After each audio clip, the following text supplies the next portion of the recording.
كل مرة تدور على معلومة على جوجل أو تفتح فيسبوك أو تستخدم الذكاء الاصطناعي، أنت بتتعامل مع ألجوريزم. والكلمة دي جاية من اسم عالم مسلم اسمه الخوارزمي، هو اللي كتب كتاب المختصر في حساب الجبر والمقابلة، واللي منه جت برضو كلمة الجبر.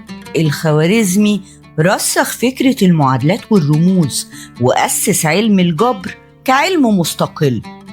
أوروبا عرفت الأرقام اللي بنستخدمها النهاردة عن طريق ترجمات لكتب، ولولا الخوارزمي الرياضيات والبرمجة والكمبيوتر والذكاء الاصطناعي كان هيتأخر لقرون. فكر في أي عملية جراحية النهاردة، من عملية الزايدة لحد جراحات القلب المعقدة، كتير من الأدوات اللي بيستعملها الأطباء ليها رسومات محفوظة من 1000 سنة في كتاب التصريف لأبو القاسم الزهراوي. الكتاب ده اترجم للاتينية وبقى المرجع الأول للجراحة في أوروبا لأكتر من 500 سنة. الزهراوي هو اللي وصف استخدام خيوط جراحية بتدوب في الجسم عن طريق استخدام أمعاء القطط، وصمم أدوات جراحية بنستخدمها لحد النهاردة زي المشرط والملقاط، وشرح عمليات معقدة بالتفصيل. يعني الجراحة الحديثة اللي بتنقذ ملايين الأرواح بدايتها كانت عندنا. تخيل تدخل مستشفى وما تلاقيش أقسام ولا سجلات للمرضى ولا صيدلية ولا أطباء متخصصين.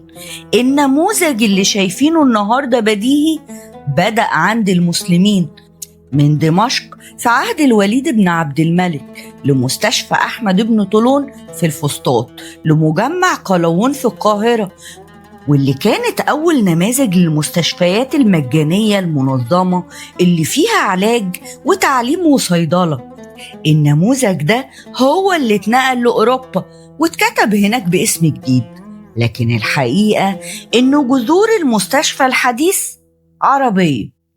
أي موتور عربية، أي غسالة، أي مضخة مية قايمة على مبدأ بسيط، إن الحركة الدوارة تتحول لحركة مستقيمة. المبدأ ده وصفه عالم مسلم اسمه الجزري في القرن ال13.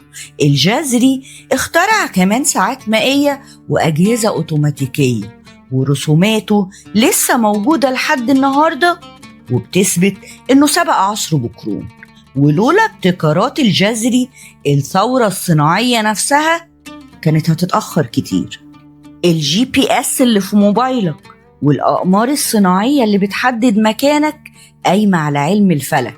في القرن ال14 في دمشق ابن الشاطر صحح أخطاء بطليموس وكتب معادلات دقيقة لحركة الكواكب. بعدها بقرنين كوبرنيكوس نشر نظريات تكاد تكون مطابقة للي كتبها ابن الشاطر.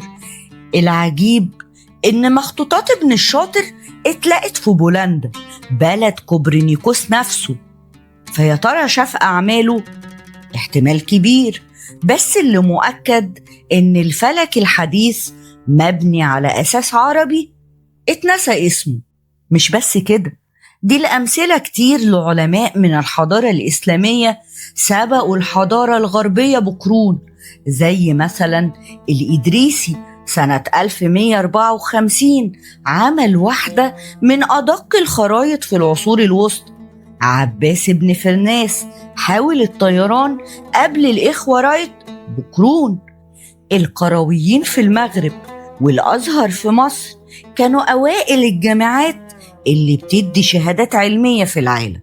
الكندي والفارابي وصفي الدين الأرموي طوروا نظريات موسيقية لسه أساس الموسيقى لحد النهاردة. مع كل ده، إن لما نقول الغرب سرق مننا، يمكن مش ده التعبير الأدق. الأصح إن العرب والمسلمين أسسوا وأوروبا طورت ونشرت.